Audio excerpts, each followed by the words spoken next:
Kenapa? Karena dampak kesehatannya bermasalah dan ini dilarang untuk memberikan boraks ya sebagai bahan pengawet. Tidak bisa.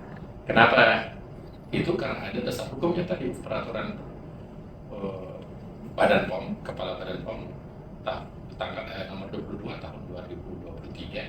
Itu peraturannya ada. Yang kedua, kita lihat dari segi saintifiknya itu bisa membuat kerusakan ginjal. Jadi kita ingin himbau kepada masyarakat dari kesadaran supaya jangan lagi menggunakan boraks, karena ini bermasalah. Sebetulnya kalau kita melihat sejarah tentang boraks ini, sebetulnya itu mulai digunakan itu sekitar tahun 1970-an. Terus berkembang, banyak laporan-laporan dari masyarakat, dan tepatnya tahun 1998, berarti lebih 30 tahun yang lalu, hampir 40 tahun ya, itu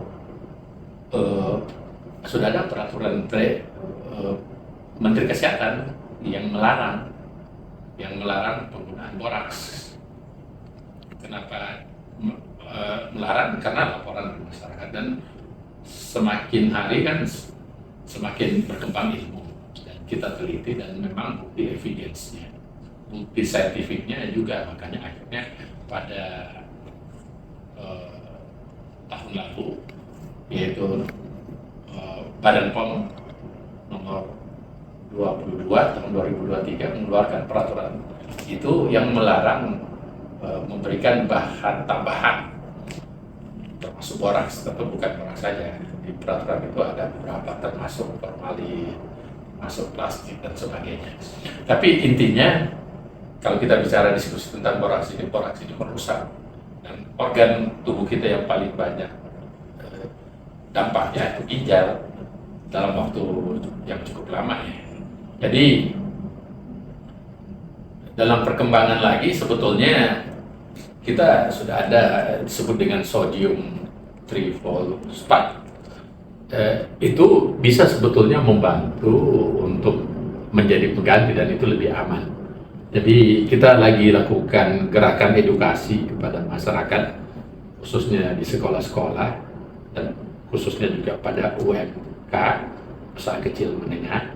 Karena di usaha menengah biasanya tidak menggunakan ini, usaha mikro dan kecil ini yang menggunakan, karena mungkin kurang pengetahuan dan dia ingin aja dalam bentuk-bentuk, kemudian dia ingin lebih tahan lama, tapi kan justru itu merusak apa isi daripada produknya. Jadi makanya kami di bawah kepemimpinan saya di Badan POM, kita ingin semakin dekat kepada usaha mikro dan kecil.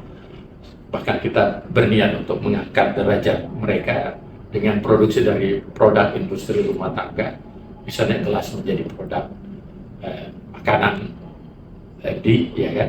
Nah, dengan konteks seperti itu saya yakin